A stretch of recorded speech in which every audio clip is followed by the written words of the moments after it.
Hello, this is Josh Bycer from GameWisdom.com. Hope you enjoy this video. Hello everybody, this is Josh Bycer from GameWisdom.com. Welcome to today's Critical Thought. If you look over there, I've done a little bit of photoshopping. We're catching up to the year 2006 around here. I still need to actually come up with a new outro video message and background, which should be happening hopefully within the coming week. And for upcoming and future, playlists, the Let's Breaks and stuff like that, I have an idea for some new intro videos as well.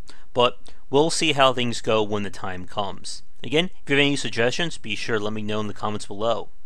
As always, thank you to 682 subscribers here on YouTube. We were at 683 earlier, but just as I was about to record, we lost someone. But we're getting closer to the big 700. Like I said, I have a little treat planned for you folks then. But let's get to today's critical thought, and that is boss fight design. This is based on today's part 1 post on Game Wisdom, where I talked about the 3, major qualities of a good boss fight. And then in an upcoming one, I'm going to actually break down some of my all-time favorites. But for today's critical thought, that will most likely spoil at least a few of them here. So, with a good boss fight, boss design has been going around pretty much since the early days of the industry, from the arcade to the NES, and with mono systems as well. And despite the sheer variety and possibilities of boss designs, there are 3 qualities I tend to look at for a good boss fight. The first one is the environment itself. And you wouldn't think that the environment would be that big of a deal when it comes to a boss, but it can mean a lot as to the quality or challenge level of a boss fight. Obviously, you don't want to have a boss that is just literally a flat arena with nothing going on. Good design will usually have the environment essentially shape or influence the fight. Whether it's having pillars that pop up to block enemy attacks, or having vertical or multiple floors to engage the enemy on. But a good boss fight needs to have a proper environment. And for an added bonus, if the environment sort of speaks to that fight or speaks about that enemy, that can help as well.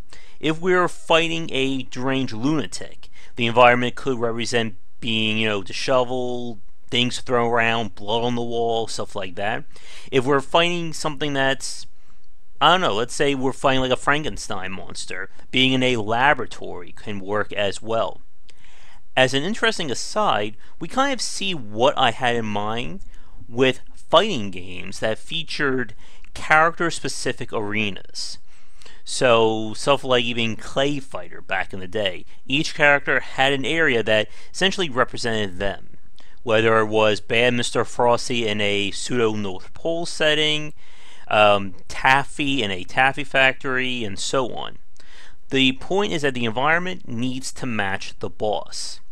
Another good example would be the fights of Shadow the Colossus.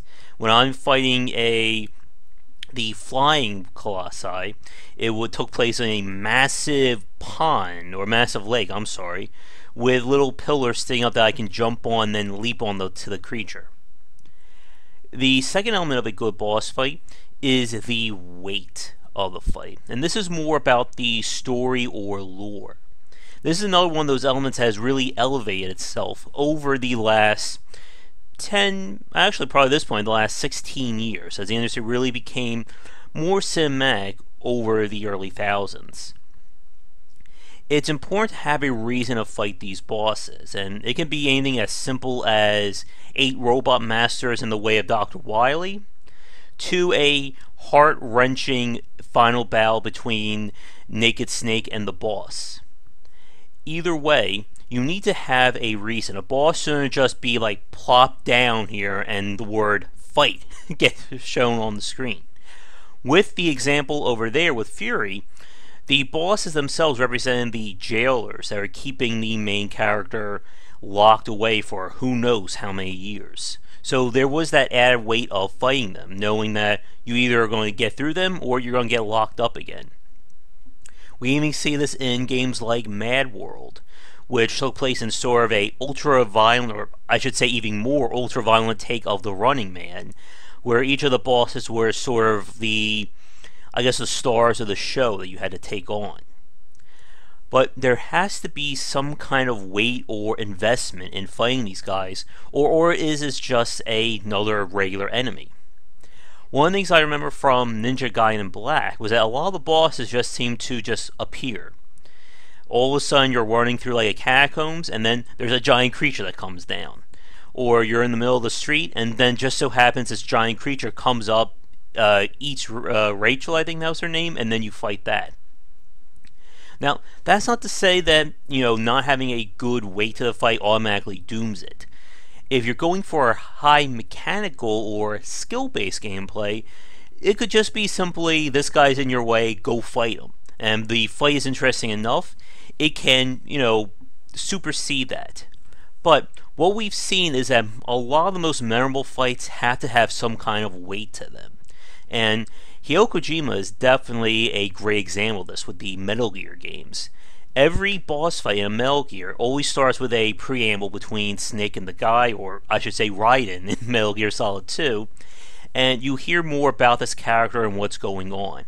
It's not just the guy shows up, the health meter shows up, and you fight. And for my follow-up piece looking at some of my favorite boss fights, you'll see most likely a few Metal Gear examples there. Now the third one, and the one we'll probably spend the majority of the critical thought on, is what it means to fight the boss. This is the most important part, obviously, because if the boss fight sucks, it doesn't matter how great the environment is or how emotional you feel fighting them, you're just going to feel annoyed. And this is the aspect that we can go in a lot of different ways. And what's very interesting about this is, depending upon the genre, you can have different kinds of boss fights. Because normally when we think of a boss fight, we think of an action game. Mario, Devil May Cry, God Hand, Metal Gear, you name it. But in the right hands of a clever designer, you can have boss fights in a puzzle game, boss fights in RPGs, racing, platforming. Hell, if we can think of it, we could probably have a boss fight in a Farmville game. Who knows? But there's one element that makes all boss fights either great or poor. And that is, what is the boss fight's purpose? What is the reason to fight this guy in terms of elevating or changing the mechanics? And we'll start with the action genre because this is the easiest to represent. In every action game, a good boss fight has to essentially test the player on something.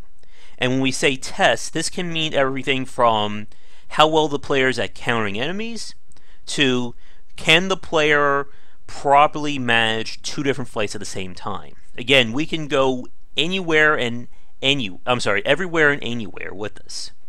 The point is that the boss fight has to be an elevated take on something in your game. Whether, again, it can be any aspect of your game. The tricky part, though, is when you start doing quote-unquote gimmicks. This is when the boss fight has a special ability or special perk that is never seen or referenced anywhere else in the game. For instance, Psycho Mantis in Metal Gear Solid and his ability to quote-unquote read your controller. Or the Sniper Wolf battles that were essentially sniper fights.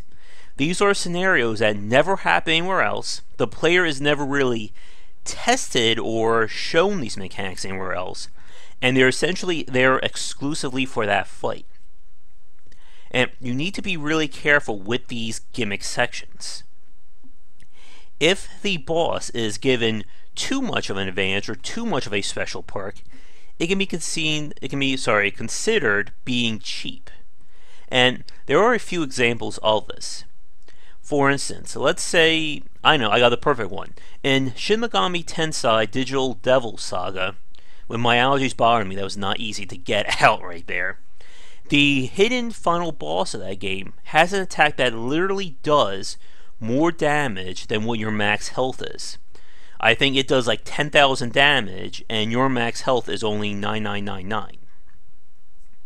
Now, of course, it is an optional boss, but that is still an example of a very cheap fight. Another way is if the boss gets a special perk that essentially allows him to break the rules of the game. I'm trying to remember, I think Dragon Quest 7, 8, the one for the PlayStation 2, halfway through the game, all the bosses gain the ability to attack twice per turn. Now in this case, this became a way of further testing the player. The bosses don't do anything different, as in they don't get any new special perks or ways of superseding other elements, but they essentially get to go twice. They also actually got the ability to cool down the player, which lowered their tension, but that would take us another few more minutes to explain.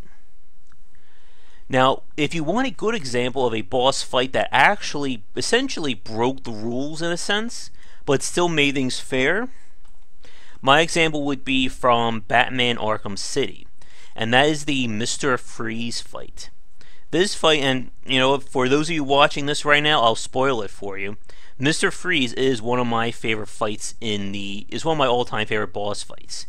And the reason is that it is an elevated or test of the game's stealth and how the player learns how to use all the different stealth takedowns and abilities. And what Mr. Freeze does, and this is not referenced anywhere else in the game, is every time you perform a stealth takedown on him, he will essentially adapt to that and prevent you from using that for the remainder of that fight. So, if you do a glide kick and stun Mr. Freeze, he will lower the temperature of the room so you can no longer effectively glide for the remainder of that fight. Again, this is an ability that is never seen anywhere else in the game, never referenced, but is exclusive to this one fight. And it just was a really great take on making a stealth boss, which we really don't see enough examples of. Even the Metal Gear series features largely offensive minded boss fights, where you are going to be fighting this guy with your guns rather than sneaking around. Now, of course, there are some exceptions to that, which we'll probably talk about in the next piece. Getting back to the original topic with testing the player, another element is that a good boss is a one-off. You don't want to repeat this design 5, 6 more times in a game. And we see this in a lot of action games where a boss will become a minor enemy or a mid-boss for future fights. While that's great for diversity, it does render that boss very repetitive. But of course there is the flip side. If you don't have enough enemies, things can also become repetitive as well. Another interesting case, and one that I didn't bring up in the post, and we'll wrap things up in like the next minute, are games designed exclusively around boss fights. Fury up there, Shell the Colossus, No More Heroes, and even something like Super Punch-Out, and just the Punch-Out series in general, are games that essentially cut out the middleman and are all about boss fights. It's a very interesting design and can also be seen as polarizing. The reason is, without anything else, you're tied to a boss fight. If you get stuck at the fight, there's literally nothing else you can do to get around it. And when it works, it delivers some of the most fast-paced and tense action gameplay around. Interestingly, Cuphead, which is one of my most anticipated games, was originally built as being nothing but boss fights. And since they've chosen to expand on the game, there's now going to be actual platforming sections in between. And I'm curious to see how that is going to go over. Again, because they were added after the game's original concept. And if anyone knows someone from Cuphead's developers, please tell them to get in touch with me, because I really want to talk to them about the game. But we'll wrap up the critical thought here with just a brief summation. So again, good boss design is based around 3 different elements: the environment, the weight, and the design itself. And in all honesty, I could probably have spent another 10 minutes just on talking about good boss designs as it is. A good boss should not be repeated. It should be a test, but it should not be a overwhelmingly unfair advantage. If you won't give the boss a special ability, the player should be able to get around that. You don't just want to give a boss a quote-unquote I win button that after 10 turns he'll just kill you instantly. That's not going to be a good design. But here's my question for you folks watching this. Can you think of any good boss designs not from the traditional genres? So no action games, no RPGs, no first-person shooters. I'm talking about things, again, like a puzzle game, a platformer, a music game. I think Guitar Hero 3 may have actually had boss fights in it. But let me know what you think below. We're going to wrap things up here for today's Critical Thought. Once again, thank you to 682 followers here. As I said, when we hit 700, I got something planned. Be sure to check out our Patreon campaign in order to find a way to support Game Wisdom. And I will see you all tomorrow with our next piece. And one last important thing, for those of you watching this as of September 21st, tomorrow's Game Wisdom Live will be airing at 8 p.m. We have special guest Jamie Madigan hopefully showing up from Psychology of Games, and we're going to be talking about topics of the week, as well as more look into digital pricing and digital content. But anyway, I'm Josh Bycer from GameWisdom.com. Thanks for watching, and I will see you all next time. Thanks for watching the video, everybody. If you enjoyed it, be sure to like and subscribe to the channel. Leave a comment, of course, share with your friends. It always helps out. Check out game-wisdom.com, where I examine the art and science of games. You can follow me on Twitch and Twitter under GW Bycer for the latest updates of new content. And be sure to check out our Patreon campaign. You can find us on Patreon under Game Wisdom if you would like to donate and help contribute to keeping Game Wisdom going. Your donations can not only give us the monthly funding we need to keep supporting ourselves, but if we can hit some goals, it will mean more great content for you, and there are some nifty little rewards there as well. Thanks again for watching this video, and be sure to tune into the next one real soon.